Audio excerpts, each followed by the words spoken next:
قال النبي صلى الله عليه وسلم خيركم من تعلم القرآن وعلمه او كما قال علیہ الصلاۃ والسلام. ہمیں دنیا سے کیا مطلب، مدرسہ حیاتن اپنا کرے کہ ہم کتابوں پر وقت ہوگا. محترم سامعین کرام، آج کی مجلس میں آپ حضرات کے روبرو مدرسہ کی مختصر حقیقت بیان کرنا چاہتا ہوں. امید آپ سماعت فرمائیں گے. مدرسہ ایک بہت بڑی نعمت ہے. آج کے دور میں مدرسہ بہت ہی قیمتی چیز ہے. اللہ نے آج یہ نعمت عطا کیا، ہمیں اس سے فائدہ اٹھانا چاہیے. علم دین کا اتنا سیکھنا فرض ہے جب سے نماز روزے وغیرہ درست ہو سکے.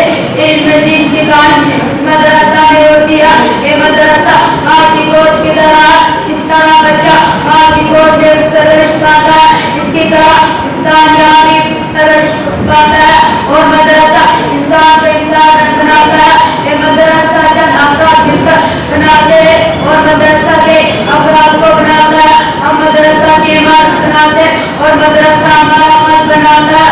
اللہ سے ہمارا تعلق جوڑتا ہے.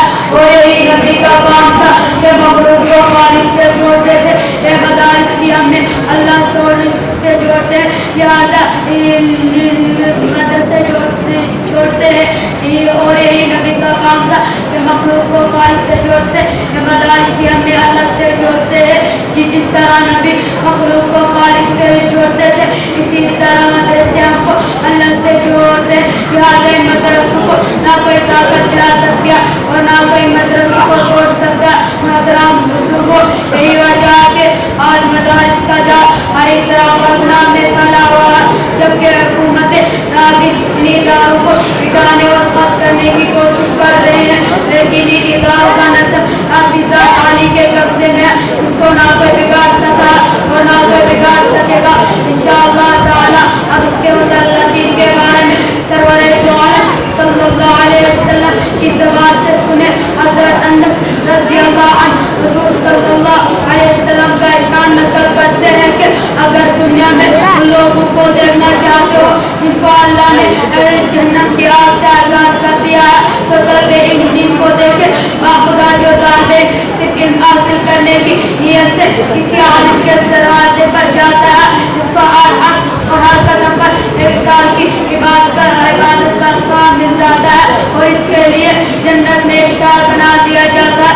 جہاں جہاں اس کا قدم پڑتا ہے اور زمین اس کے لیے استغفار کرتے ہیں. صبح اور شام فرشتے اس کی مغفرت کا اعلان اس طرح کرتے ہیں: هؤلاء متقاء الله من النار. یہ ہے جن کو اللہ نے جہنم سے آزاد کر دیا. اس سے مراد وہی لوگ ہیں جو علم دین حاصل کرتے ہیں، مدرسے میں رہتے ہیں. ظاہر سی بات ہے جب طلبہ کرام کا اتنا بلند مقام ہے تو ان لوگوں کی کیا شان ہوگی جو طلبہ پر خرچ کرتے ہیں، مدرسہ میں عمدہ دیتے ہیں. ان کے رویوں اور پیسوں سے جو عمارتیں بنائی جاتی ہے وہ آخرت میں اللہ تعالیٰ ان کو کتنا بڑا اجر دے گا. دوستو، مدرسہ کیا ہے؟ مدرسہ میں قرآن ہے جو اللہ کی کتاب ہے، انقلابی کتاب ہے جس نے دنیا کی کایا پلٹی، ہلچل مچا دی. سب سے پہلے قرآن نے اگر یہ کیا کہ جو بندے خدا سے ٹوٹ چکے تھے انہیں خدا سے جوڑا اور فرمایا کہ تم تعلق توڑتے ہو لیکن خدا نے توڑتا. چنانچہ اگر خالق کا مخلوق سے تعلق نہ ہوتا تو قرآن نہ بھیجتے. قرآن نے بھٹکے ہوئے لوگوں کو راہ دکھائی، اس زمانے کو خیر القرون بنا دیا. قرآن کریم کا کتنا بڑا احسان ہے کہ حضور صلی اللہ علیہ وسلم کو محمد بن عبداللہ سے محمد رسول صلی اللہ علیہ وسلم بنا دیا. دوستو، مدرسہ کی قدر کرو